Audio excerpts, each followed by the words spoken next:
Hello, fellow tennis nerds. I hope all is well. Today, I have a very special guest, a guy I've been watching on YouTube since quite a while.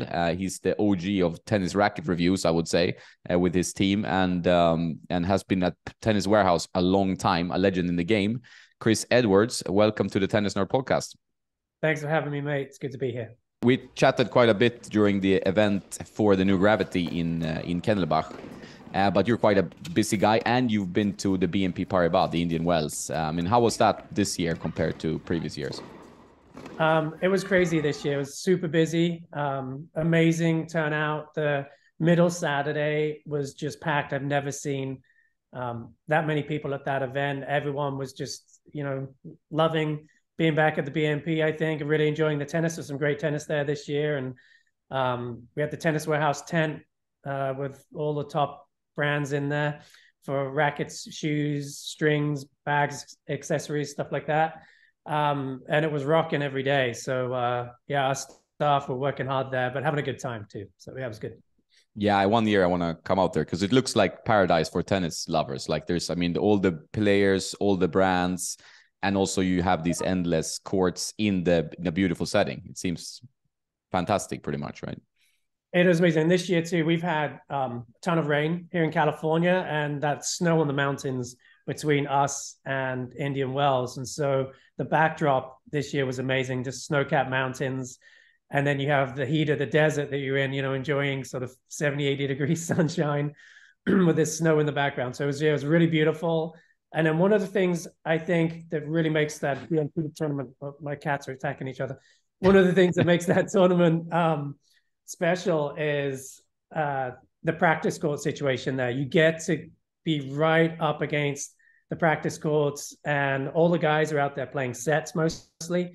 The women tend to hit with their coaches, or they might be hitting with doubles partners, etc. But the guys on the ATP side, they're usually paired up with another player and they play practice sets. And so you can see amazing matches on the practice courts. I mean, going back a few years now, I remember watching Tommy Haas and Roger Federer play a really entertaining set. It was some of the best tennis I've ever seen. It was on the practice courts of the BNP. So great tournament. How long now at Tennis Warehouse? 20 years? Am I correct in this? Yeah. I started in 2003. So in February this year, it was 20 years for me there. Yeah, it's been a fun ride. It's been a fun time. My job has changed a lot since I've been there. I was a journalist before I went to Tennis Warehouse, and obviously a tennis player for a long time.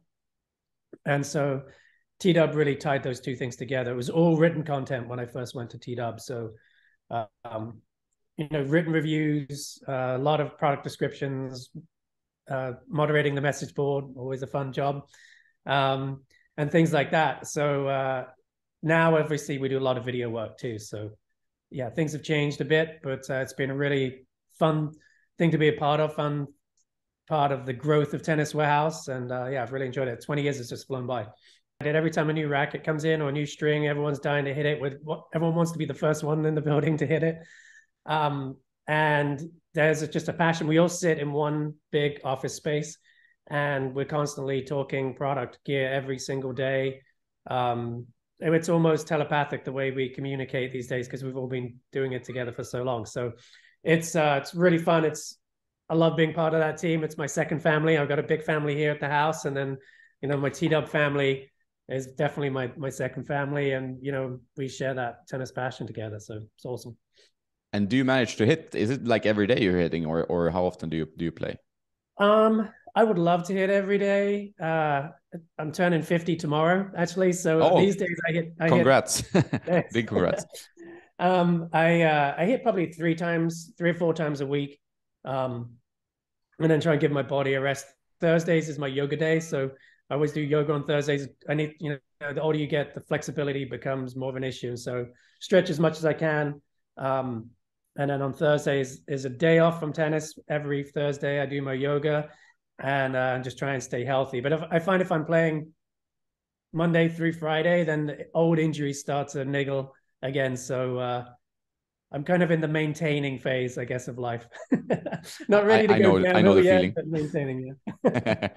Yeah, I know the feeling. And I think also when you play a lot, like I play more this last 2-3 years than I ever done. And you start getting one injury disappears, then another one says hello, you know. So that yoga day, I think, is so important. I'm trying every day to do like a half an hour of stretching, even on tennis days. But then to have rest days, I think, is important if you can. I mean, if you're a pro player, it's tough to have rest days, but it's good for you anyway. But it is to have that rest day, because also you get more inspired next time you go out. Because otherwise it can get a little bit like a normal job. Hey, here's a cat. I like cats. Yeah, as well. we have 3 cats, 4 dogs, 5 kids. So you... Chickens. It's a zoo at my house, man. That's pretty much it. Yeah. Yeah. But that's nice. You always have action in the house, right? Yeah, for sure. Yep. Have you noticed that testing can put more strain on your, for example, hitting arm than if you're just playing with one racket all the time or a setup? Do you think that it's true, or do you think it's not really valid? Yeah, I think, and I've noticed this. I mean, when I first started testing a lot of rackets too, and then when I have a new staff member join the team, there's definitely about like a month and a half in where you start to struggle a little bit, because as a tennis player, you get used to using that one spec. You know, most people just play one racket the majority of the time. And then when you're constantly hitting with different weight, balance, swing weight, takes a toll. And, you know, I think about a month and a half in, they start to feel it a bit, and then their body adapts. And now I'm pretty used to it, and I'll hit, you know, 5 or 6 rackets in a hitting session, plus different strings in my regular rackets too that I'm testing. So I think you build up a tolerance. But I think for me, it's just the overuse, you know, stuff. Those are the kind of knees, hips, right wrist, you know, those things that just take a beating because you're using them all the time. So it's good to give those parts of the body a break and do something different. So how far ahead are you usually with your testing? Like, so how much do you know about rackets that we regular people, I was going to say, don't know? Sometimes, you know, a year and a half, 2 years. Sometimes it's right before, depending on the brand, depending on the product. Sometimes brands reach out to us and they're developing a new X, you know, racket, and they want our feedback early on. And so we'll be pretty integral, hitting first round, second round prototypes, third round prototypes, and then finally we'll get to hit the cosmetic samples right before the launch. And then other times we get the rackets, sometimes, you know, at launch, you know, if there's production issues and they can't get us samples ahead of time. You know, ideally we're getting the rackets quite a bit ahead of time, just because, you know, we're going to hit them for a month. Then we've got to, you know, schedule the video shoot, get everyone together, shoot the video, edit it.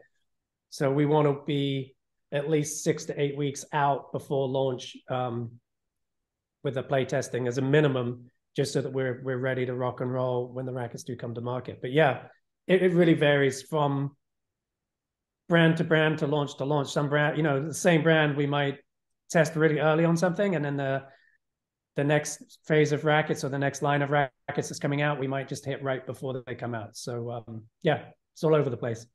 Do you feel like the racket companies usually listen to your feedback this early on in the process? They do, yeah. And it's, you know, sometimes we're super aligned with where the brand is going. Sometimes we're not, you know, and then that's when we then might have follow-up meetings in the conference room and really talk about our findings versus their findings, or, you know, could be a Teams call if it's a European brand or whatever.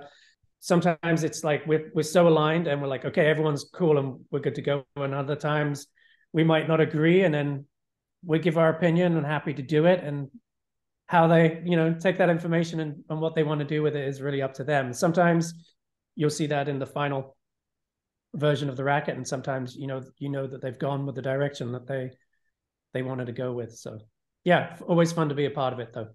Yeah, I can imagine that, and also be learning about the research that goes into actually developing a racket. I mean, a lot of people might not realize how much work there is before a racket, especially if it's a new line. I mean, if you have an upgrade that is slight, it's maybe not as much, but it's like before a product gets to the market, it's quite a lot of back and forth, usually, I would say, at least. Yeah. So yeah, absolutely. We had one racket, it's a brand that's not in rackets anymore, and we had helped them develop this racket. It was sweet. Everyone loved it. And then the guy who was heading up the development listened to someone else who had influenced him to go another way. And then when the rackets came to market, they were way too stiff. And we hit it and we were like, what the hell? You know, it was such a beautiful playing racket. And then it was just a lot of vibration off center, just too stiff, too dead off center. And so sometimes, we're not the only people that are hitting them. And sometimes, they go in the right direction. That was a case where they don't, and that company doesn't make rackets anymore. So there you go. Yeah, so you better listen to you guys. I think the message is clear. I'd say the vast majority of the brands, if not all of them, are looking at the message boards. They're on there reading what people are writing about their rackets, and then also the competition's rackets, and they're learning from that too. So it is a valuable source of information for us at Tennis Warehouse. I love reading the opinions that are on there, and then also for the brands, and then for other tennis players. So I think the Talk Tennis message board, great resource. Yeah, definitely. And have you had an occurrence in recently, or maybe over the years as well, where you feel, wow, this is the best racket I've ever hit, and kind of the opposite if we talk about rackets? Yeah, I have. I've had some, obviously the rackets I've switched to over the years have been the rackets that I've really gelled with, and I've been like, okay, there's nothing else out there right now that I can play better tennis with. This is it right now. And that's why I've switched to it. There's also been instances where there's rackets that I'm like, well, I can win points really well. And if I was out playing tournaments every day, I'd probably use this racket, but I'm not, right now. So, and then if it's a racket, I might enjoy the experience of it a bit more, the feel, the sensation, that might sway me a bit more that way. Obviously, I like to win when I'm playing the other teed up play testers as well. So I've still got to be able to play pretty well with it. But it's not, the winning and losing isn't be all and end all for me. I'm not playing college tennis anymore or anything like that. So now it's more for me, what do I really enjoy playing with? What am I playing well with? And what am I enjoying that feeling of playing well with? And then, most of the I'd say all the companies right now are making good rackets. You don't see bad. There's just way too much testing, way too much knowledge and experience out there to all the companies for bad rackets to make it to market. But there have been some bad ones in the past, and I think the last ones that we reviewed that didn't review well would probably be, this is going back quite a few years now, with the Gamma RZR Razor rackets. They were just a bit too firm and unforgiving. But then, they have the Bubba, which does exceptionally well. It's 135 square inches. People love that racket. And so they figured it out, and they're making good rackets again. So that was the last kind of line I can remember hitting where universally every model we hit, we just weren't gelling with. So that court you have is famous. It's in the warehouse, right? The green court. It's been there for a while. It's in the warehouse. So it's surrounded by product. There's product on two sides of that court, and then the other sides at the edge of the warehouse. So it's right in the corner. It's the roof is pretty high there, so you can get away with pretty good lob. So it's a nice court. We put a really slow hard court surface on it originally. It's smoothed out a bit over the years, all the hitting it gets. So it's a little quicker now than it was originally. I think is a good thing, because when we first did it, it was tearing through shoes and tennis balls because it was really gritty. So now it's smoothed out a bit. I think it's playing pretty sweet right now. Yeah, good spot to play. Yeah, and you have that setup with the cameras and everything, so it's good that you don't have to go. I mean, sometimes you do reviews, I guess, in a beautiful house there with I've seen that it looks amazing with the sun coming in and stuff like that. But to do that all the time is obviously tough because you're weather dependent. So yeah, that one is too. It's on top of a hill, so it can get windy. Central Coast here in California, we do get quite a bit of wind, so we try and get out there early mornings when it's not as windy and shoot there. But inside at the T-Dub court, we have permanently fixed cameras. So that one camera angle you see the points from, that is a mounted camera. It lives in that location, and we just turn it on and off when we need to use it.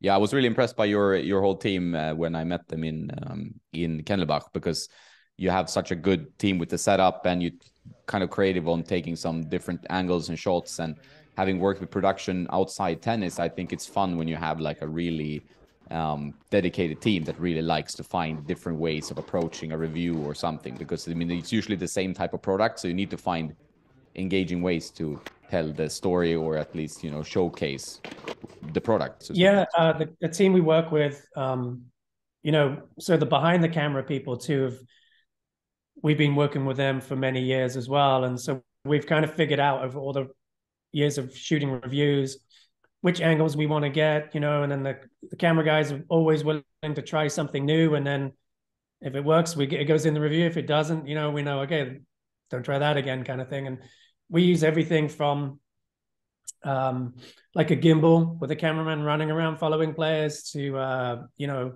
camera mounted on sticks to, we even use skateboards or rollerblades to follow players around the court sometimes to get kind of more like a dolly type shot. And we're fortunate that we have Skate Warehouse as well. So we have some skateboarders and skaters and stuff in our crew. So those guys have experience shooting, you know, skate videos when they were young. And so they're used to rolling around and focusing on something and not bumping into things and falling off. Do you have a racket go-to right now that you're playing with?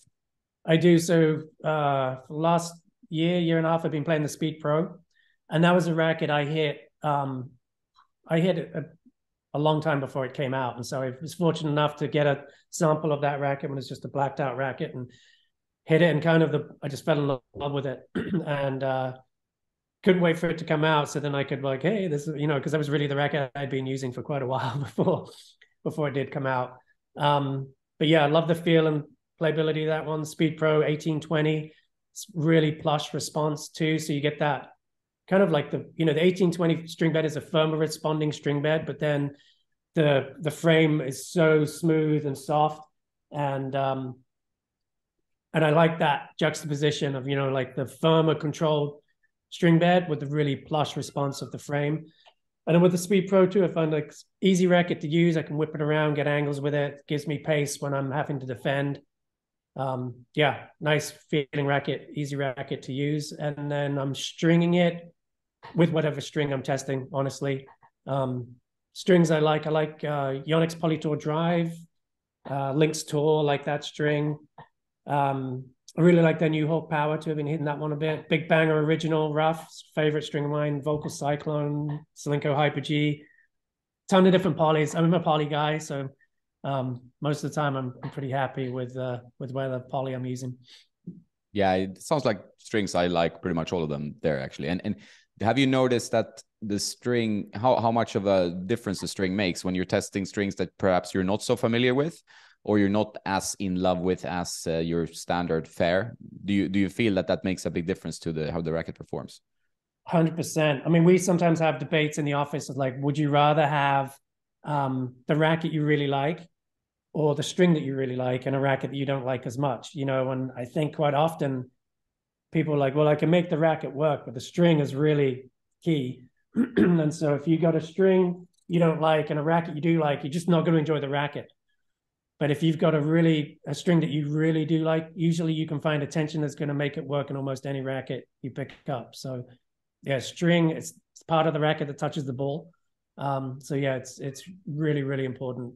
And the other thing I get a lot of questions I see out there, whether it's someone on YouTube or on a message board, and, you know, they'll be like, well, what, you know, because I have a one-handed backhand, as do you.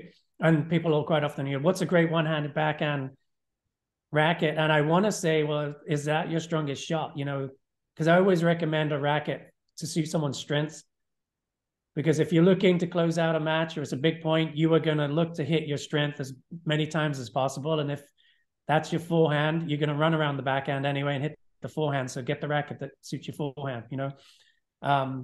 And so, yeah, that's the question I get a lot. And I always want to ask people, is that your strongest shot? And if so, then yeah, I can try and help you. But I don't want to say, you know, tough to ask that question without offending someone, I think, sometimes. No, but it's also very common for me. And I used to be telling people, like, I mean, probably it doesn't really exist like that kind of one-handed backhand racket. Like there are rackets where I feel like my one-handed backhand is better, but usually, like you say, I try to move around the backhand because it's not good. So I have to then move around, and I like that anyway, you know. So that this and if you look at the stats, I was watching this video from Craig O'Shaughnessy, this the tennis statistician, you know, it's like, if you look at the stats, you should go for the forehand at like anytime you can. Like it's much better to just run around the forehand. In rare cases where you players have a better backhand, of course, use your strength. But like you say, I think the strength is very important.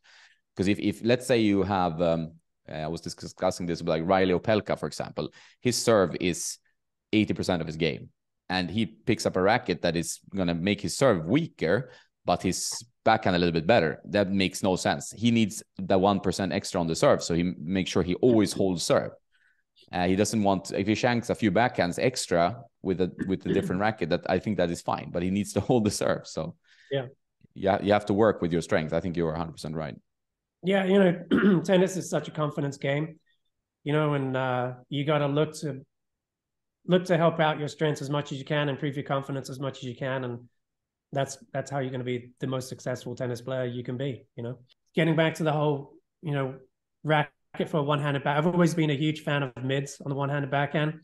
Mid-size head just cuts through the ass so nicely. The you know, the swing is way more linear, I think, with a one-e than on a forehand or a two-handed backhand, which can get way more sort of windshield wiper-like, unless you're someone like Michelle who hits flat off both wings, regardless of what she's doing. So, you know, I've always enjoyed mids, but and there's been mids that have worked for every part of my game and felt really good on the backhand, and ones that where I've been like, I love it on the backhand, but it's, you know, it's too demanding for the forehand, or it's, you know, I'm not getting the serve pop that I want out of it, and so then it's not been a racket for me. But, you know, something like a prestige mid, always love those rackets whenever I go back and hit one, and they feel great on the serve, they feel great on the backhand, and I hit probably my heaviest forehand was something like that too. So those are fun rackets. A little bit more demanding. Obviously, you can't whip them around as easily as something with a bigger head and a lighter weight. But yeah, great rackets for if you like to drive the ball, which I think, you know, tends to be the one-handed backhand swing. Those things are sweet. Yeah, and it's also nice with something classic. I think that's the true classic. I mean, I remember when we were at the head factory, and those two shiny, like the Pro Tour and the Prestige Classic in pristine condition. You were there on the table just for taking, but we were strong. We didn't take any of them. Yeah, they have a great collection of rackets, head rackets, and then also other rackets too that they've, you know, have piqued their interest and they wanted to take a look at and hit and examining, and then they've ended up in their racket vault. So yeah, whenever I'm there, I love going through the racket vault, talking to the guys in there, and also talking to the engineers, and, you know, talking about all the crazy concepts and things that have been tried over the years. That's heaven for me, you know. It's fun, and it's also, there's so much history with every racket. Like if you know, go to the MXG that Rafa tried, or, you know, what happened there when Rafa tried this, even despite playing so well with the Arrow, for example. And there's so much that happens behind the scenes. It's just not the racket as like a physical object. There's a whole story behind how that affects the player and why he decided or she decided to try a new racket or stuff like this, and or why they tried to come up with this type of model, and if it failed or did do well, and so on. I think that is quite fascinating with the whole thing. Yeah, one time it was a long time ago, it was early 2000s, I was over in Austria and had visited Head in Kennelbach, and then myself and a colleague from work, we went over and visited Siegfried Kuebler, who was a big racket collector, racket inventor. He did a lot of like the Hammer, Wilson rackets, wide bodies, kinetic rackets, all those kind of innovations that came out of his brain. And he had an insane racket collection that was in every room of his house. There were rackets. He had a spiral staircase going up the middle of his home, and there were just rackets on the wall as you walked around. You're just surrounded by crazy rackets, you know, strung with like piano wire. You know, the rackets with 2-string beds. You know, he had like the Blackburn, I think it's called. He had all kinds of rackets, and he also, down in his lower level of his house, he had a really good pro racket collection that pros had given me. He had some Boris's rackets, Steffi Graf's rackets, a bunch of kind of older sort of 80s, 90s pros rackets in there at the time. And it was phenomenal just to see such a collection. And then he had rackets going all the way back to the 1800s too, with you know, the offset tennis style head. Yeah, it was an amazing collection to see. The best one I've ever seen. Yeah, there's some insane collections, but he did write 2 huge books, like one compendium about tennis rackets, usually a little bit older. I think he started collecting early, but he was kind of like a Tesla figure in tennis rackets, I would say. Like the way he worked with inventing, you know, the wide bodies and stuff, the hammers that are not going strong anymore. I think the hammered some elbows in the past or something. Yeah, he was chasing racket stiffness too, and I had some conversations with him, and he has resonance rackets that were so, you know, when you hit a ball, the racket is still flexed when the ball leaves. You know, the string bed is moving with the ball, but the racket is still in a form of deflection as the ball comes off. So the stiffer racket that feels more powerful is just deflecting less. It's taking less out of your swing. And he had invented a racket which actually came back to its original state as the ball was leaving the strings, but it was insanely stiff, and they were breaking within 30 minutes. Yeah, they were I-beam construction rackets, so really thin where the grommets were, and then kind of like an old metal girder, you know, like an I shape. So you had the thin where the grommets were, and then the beam was thick either side of the string bed. But yeah, really interesting guy. Definitely a tennis nerd, that guy. For you, how many rackets do you have at home? Like, do you have any space with all the kids and animals and everything? So at the house, I don't have too many. I don't play on the weekends or anything. So all my tennis stuff. I mean, I do have a racket bag, and occasionally, two of my girls play high school tennis, so I'll get out and hit with them during the seasons. But most of the time, I'm like not hitting with buddies or anything like that on the weekends. And so I do have one racket bag here at the house with like 5 rackets in it. I have 2 rackets here, which I made. Yeah, that's cool. Yeah. Yeah, that's one with cool. head in Camelback I made many years ago and will help make. And then one with Wilson, which I made in Chicago, or helped make in Chicago.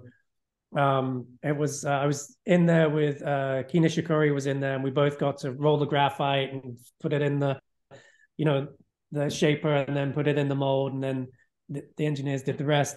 So I've got those 2 rackets here at the house, and then at work I've got a ton.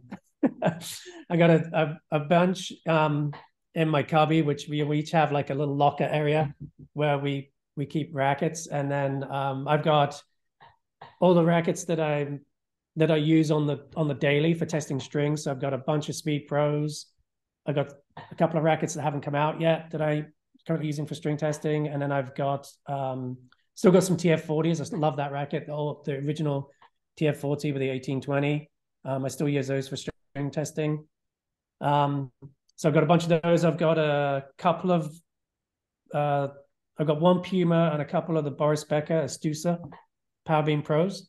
I still like to hit those. I've got about 5 or 6 wood rackets there that I hit. When you hit those, the woodies? I hit them usually, like, say Fridays is my fun day. So on a Friday, we're either going to play doubles at Tennis Warehouse, or we're going to play Dingles, which is another fun game we like to play. And then quite often, because it's fun, I'll just take out whatever I want to hit with. So then I'll break out some of the vintage graphite or the wood rackets and hit around with them. Sometimes I might warm up with them and then switch back to something else. Sometimes I'll play the whole hour and a half, how long I'm hitting with a wood racket, and just really enjoy that sensation again. So those are kind of my Friday hits. And then in our office, we have a massive, it's 2 walls actually of rackets that are hanging, and it's stuff that we're play testing. It's stuff that we've recently play tested, and it's mostly stuff that's pretty new to market that we're going to want to hit against other things that we're play testing. So we have those available. And then down right by the tennis court, we have a racket vault where we keep kind of the cream of the, of the selections of rackets that have come out over the years. And so we've got all the generations of rackets that we know people are going to want us to compare new models to. So, obviously all the Pure Drives, Pure Aeros, Strikes, Radicals, Prestiges and stuff. We all have all of those Pro Staffs, etc. With the Yonex, with the E-Zones, we've got all the E-Zones down there and the V-Cores and stuff, so that we can hit them. We can go back pretty much to any generation of those select rackets that we want. And we just kind of keep, I would say, mostly kind of like the mid plus, the pros, the tours, those kind of specs, and then the lighter weight ones. When we're done testing them, we donate them to high school tennis programs, inner city youth programs, and stuff like that. So the rackets that we've done testing with, we find good homes for. That's nice. I like that. That's good. It must be a temptation always walking by the wall. Like, okay, I want to hit this today. It must be quite tough sometimes. Yeah, I mean, it's not uncommon to walk down to the court with 6 or 7 rackets for an hour hit. Yeah, yeah. The craziness. burning through them pretty quickly. But yeah, I think it's part of what we love doing, and sometimes I'll just go down and I'll hit 1 or 2 rackets because I'm just comparing strings, same racket, 2 different strings, or same string, different tensions. Same string, one was pre-stretch, one wasn't, one was a slow pull, one wasn't, so depending on where we're going and what we're trying to find out each day, it varies. But yeah, most days I've got a few rackets I'm hitting that. How long does it take for you to have these are my first opinions, like this is my first impressions about this frame? There's been instances where it's like I've fed a ball, like I've been hitting prototype rackets in particular, and I've just hit one, and then the brand has handed me the next one, and I feed that ball, and I'm like, oh, this is the direction. Like you just instantly feel this one has that magic to it. Then there are other rackets that you kind of fall in love with the more, you hit with them, and you start to really get a sense of what the racket can offer your game and the sensation you get when you hit the ball with it. So yeah, I don't think it's ever the same from, I think it's even like updates. Sometimes you're like, oh, I really like the feel of the old one, but then suddenly you realize you're winning way more points easier with the newer version. And so maybe you've lost a little bit of that sweetness in the feel, but you've gained precision, or your ball is penetrating the court more. They've done something with an update to make the ball go through, and suddenly those shots that felt great, you realize were sitting up, and the new one, now the ball's going through the court, it's damaging the opponent, and you're able to close out points. And so yeah, it's just kind of like that. Something like that can sometimes take a little bit more. It's not the feel you feel right away. What you can do with the ball sometimes isn't as apparent until you start playing points with the racket. Yeah, I think that is very important that you try it in different modes, kind of like, okay, match mode, just hitting around. Sometimes the feeling, like you say, is fantastic. It's like, okay, I love how this racket responds to the ball, like this pocketing effect or a plushness to how you play. But then as soon as you start playing points, you notice like, okay, my shots are very easy to handle for the opponent. So this is now maybe a problem here. This is something I have to find, like either string it differently, customize it, or this usually pops up when you're playing points. You're seeing how different people respond to your shots. And that is always the tough part, because finding that balance of power and control, like this is what every pro and everyone seems to look for. Like, okay, they want this. I like the feel, but not enough power, not enough control, not enough power. That's where it seems to be always. You want more or you want less, kind of, from the racket. Yeah, I mean, we've been working with Beth Pneumatic Sands for a long time, and she's awesome to work with. She brings so much energy every time we shoot with her. It's a giggle as well as a learning experience. And when she was switching rackets, she's been going back and forth recently, and she really loved the Boom MP, and obviously she has it weighted and balanced to her spec. She loved the sensation she got with that. She loved where she could put the ball with that racket, but she found it was sitting up a little bit, and she was getting attacked too much, and it was putting her on the defensive, and then just couldn't press as much as she wanted. And then she moved to a speed model, and that was better. And she used the gravity as well, and that was better. And so she went with the speed. Now she's back to the gravity. So she's still kind of playing around and finding the setup that works best for her. But for her, a big part of that is, she's paying the bills with how well she does on the court. And so she really needs a racket that's going to damage the opponent, put her on the offense, and let her close out points, win matches, and be successful. And so classic point there, love the feel and sensation of the Boom, but is doing more with the ball, with the speed and gravity frames that she's been using. Yeah, and I think that's a dilemma for a lot of pros. I mean, I think what you're seeing, and correct me if you think I'm wrong, but it's like the pros are getting more and more into gear themselves. Like they're getting more knowledgeable, as is everyone, I guess, because of internet and information.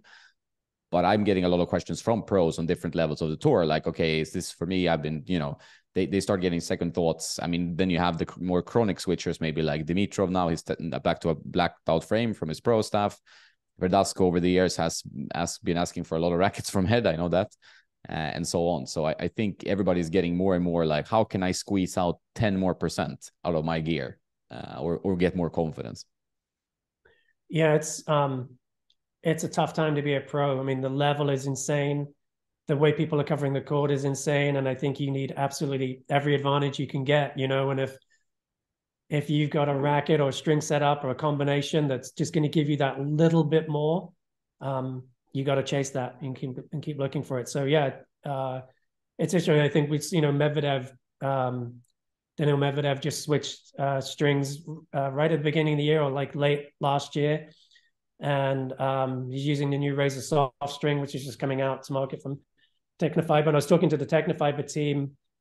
I was over in Rotterdam at the Rotterdam tournament and got to talk to some of the guys there. And they were saying right before he made the switch, he was looking to hit, he was asking for 17 gauge, thinner gauges of string. And they were trying to figure out what was going on. And he was looking to get something that pocketed the ball a little bit more, something that was going to give him just a little bit more on his shots. And then he was getting from his Razor Code White, which I think he was using the 16 gauge, if I'm not mistaken, at the time. And so just looking for someone who was going to open up that sweet spot, give him a little bit more zip on his ball. And with this Razor Soft, it's what he's getting from that string now. It's a slightly more pocketing kind of string, get a little bit more deeper ball pocket from it. And so, and obviously he's been playing really well with it too. So it's working for him, but that's one of those small adjustments him and his coach were looking to get on his game, and and then they found it. Yeah, and that's always interesting when they tweak, and you see sometimes results can go one way and they can go the other way. But for Medvedev, whether it's a lot the string, but obviously the string has kind of an effect on his mind as well. So it's like, okay, I found something now. Then he wins one tournament, and then he's like on a rampage. Like I won almost 4 tournaments in a row, I think 3, and then he lost late, right? Was it in India? He lost to Alcaraz yeah. at the BNP. Yeah, but I mean, I don't think that was necessarily a reflection on him. I think Carlos just caught fire during that tournament and did Alcaraz type of things, Yeah, So, yeah. He's an exciting player. He's something for the future for sure. Yeah, but that's fun when they test new strings and it works out. And sometimes they test things that doesn't work out. Sometimes they go back and forth, like you said with Bethany, and you see it with other players. Like I mentioned Dimitrov. He's been with a blacked out frame now, and he's one of those guys that keep tweaking a bit. Tsitsipas has been on and off with his strings, so that it's like got all 4G got all kinds of combinations, so trying to find that feeling or comfort or power, whatever they're looking for. So I think we're seeing more and more of that. Getting to your racket history a bit before we close, you are now with the Speed Pro. Before that, you were with the Technofiber TF40, which is still, if I'm not misremembering this. But when you played college and when you were playing a lot more competitions and stuff like this, how was your racket history, kind of in a brief comment? It's been all over the place. I played the Pro Stuff 85. I played the Pro Stuff 95. When I was the 95 is quite a rare one. Like, I mean, the Pro Stuff 90, obviously, and then the 95 was a little bit different. Yeah, I still have like 3 or 4. Every once in a while, I'll come across one of those and I'll snag it, So that was a racket I weighted right at 12, right at the tip. Because in stock form, that is a racket that kind of collapsed a bit in the upper hoop. Was the 85 didn't have that issue at all. The 85 would just plowed through anything, it was a much beefier hitting experience. The 95, very headlight and just needed some help up towards the tip. And so pretty much all of them I have are weighted with some tungsten or lead tape right at the tip there. When I was at Bollettieri's, I switched to Donné rackets because Donné were the sponsors of the academy back then. And, I got a bunch for free, so that was nice. I remember I was using the Pro 1 International Mid. I got misshipped when I was back in England, and I got oversized rackets. And so I just switched to the oversized and strung them like 8 pounds tighter. and then I went into college using the Donné Pro 1 oversize in 94. switched to the twin tube Radical, the Zebra one. Were you an Agassi fan? Or? Yeah. Came out of college with that. Then I went back to the pro staff 95 because the club I was teaching at in San Jose was a Wilson club. And then in between that, I used Prestige mids at some point. Prestige Pro 600, I used those. I think actually 93, I was using Prestiges. So yeah, it's been all over the place. I've used Pure Drive Rodex. I've used Pure Drive Pluses. I've used the PowerBridge 10 mid from Vocal. So I've gone from really small-headed flexible rackets and hefty rackets to lighter weight, thicker beamed, 100 kind of square inch or 107s. A racket I love to hit with is the POG, but I've never actually used it for a sustained amount of time. But remember when I was at Bolletari's, I was using the Donne Pro 1 oversized, and there was a guy at the Prince Original Graphite oversized, and I was kind of jelly. I always like to look at that racket. So that's a racket I wish I'd spent more time with over the years. We still have some, obviously, at Tennis Warehouse, and so I hit them. We've got them in our offering there. So yeah, it's really been all over the place. One thing I would say is I tend to hover around a certain swing weight, probably like 325 to 330 is pretty common for me on the swing weight strung. Every once in a while, I might dip a little lower or a tad heavier, but that's a pretty common thread. And then I always seem to end up on a similar kind of response by, if I'm going flexible with the frame, I might go more powerful, my string choice. And if I'm going stiffer beamed, more powerful from the frame, I'm going deader string bed. And so, I'm getting where I'm getting, maybe coming at it from different directions, but ending up in a similar place. And, the first time I hit a Pure Drive, I was like, man, it's easy to win points with this racket. Gives you just great pop. And so a lot of shots don't come back, and you find a way to put a poly in it, you can control it, get great spin. And it's definitely a lethal combination, but definitely not a combination for everyone, but, one that works for many. So, yeah, been all over the place over the years, and definitely a fun journey. And even to this day, I don't really know where I'm going with my next rackets, which is just kind of what I gel with at the time, and that's where I go. Yeah, and I usually discuss this with my friend Henrik as well. Like it's not quite as fun if you're not always testing a little bit or like eyeing a new one, because once you just have a setup and you play that for 20 years, that's not the kind of person you are if you're a play tester. You like that feeling of, going to, I kind of like that oscillation in between super power frame, because it changes your game a bit and you get a completely different experience playing tennis if you play with a Pure Drive than if you bring out the Prestige Classic or even the Woody, which I also like to play. I mean, sometimes I love hitting with a wooden racket, the sensation, you dial in your strokes, you hit the ball. It's like a sweet spot trainer, right? Mm-hmm. But then it's fun. Then the Pure Drive, and then you get somewhere in the middle where you probably should be. But that part of testing is fun, like, because you get the experience you have as a player with one frame and another is quite drastic. And I think a lot of people don't realize, maybe they play with the same racket whole half of their tennis life or something, and when they start testing around a bit, they're like, wow, is this how different it can feel when you hit the ball with just a different racket in your hand, right? Yeah, I think the best advice I could give to someone is just be open-minded. You look at the Pro Tour, you see everything on the Pro Tour. You look at the club, you see everything at the club. And so obviously, different strokes for different folks. Things are working differently for everyone. And, if you see something out there that catches your eye, try it. We have a great demo program. There are demo programs, pretty much everywhere now. I think obviously there's places in the world where it's harder to demo rackets and stuff. But if you get the opportunity to try some of, you see someone at the club and they're using a racket you've never tried, go and ask them if you can hit a few balls with it and give it a whirl. And, I think you'll be surprised. Definitely.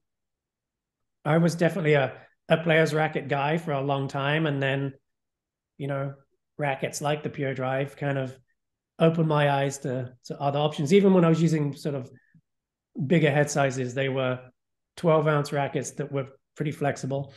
And so, yeah, I was amazed at what I could get on the ball with something that was going to give me a little bit more pop and put a poly in it. Now you've got power and spin, and it's fun to use. So yeah, just be open minded and try things, and then even if you end up back where you were originally, at least Yeah, and you went through a journey and you learned something. Then obviously you can get lost in the racket testing jungle, which is deep and vast and tough to get out of.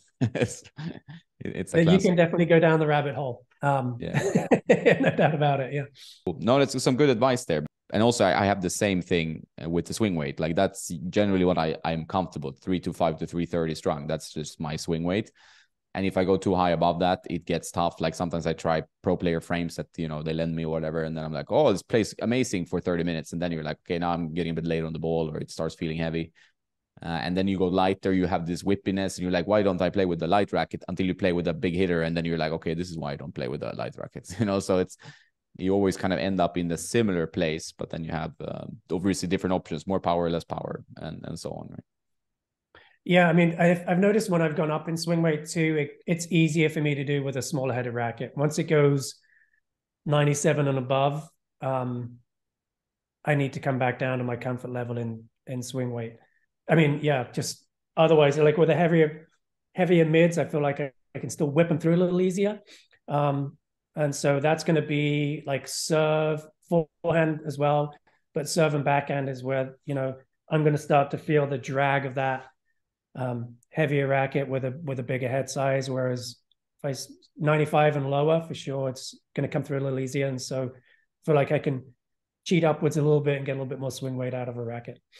Yeah, I agree. And I mean, I still love the mids when it's not maybe for match play, but it's like such a fun hit to play with a mid-size racket. That's why it still has like a place, whether it's a Pro Staff 85 or a Prestige Classic. Like it's just nice to revisit from time to time. And like you say as well, I mean, Marat Safin, he used, even when he left tennis, he still like were coaching or whatever, he still used the Prestige mid, although a slightly newer model, but it's because that's what he liked. He liked that kind of whippiness, despite his swing weight being like 370 or something like that, so very different.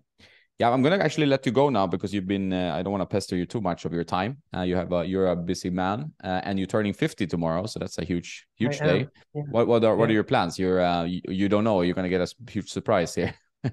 So head out for a few beers with the crew from work, and then just keeping it pretty light, and then dinner with the family after that. And then I think this summer, when the weather's good, we'll have a big party.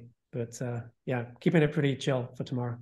Yeah, good. You deserve it. You have a chill day, and then hope to talk to you at some point soon. I mean, we obviously keep in touch, and I would love to come out and visit you guys for the BNP or something like that. It's been a while now since I went to the States, so it would be fun.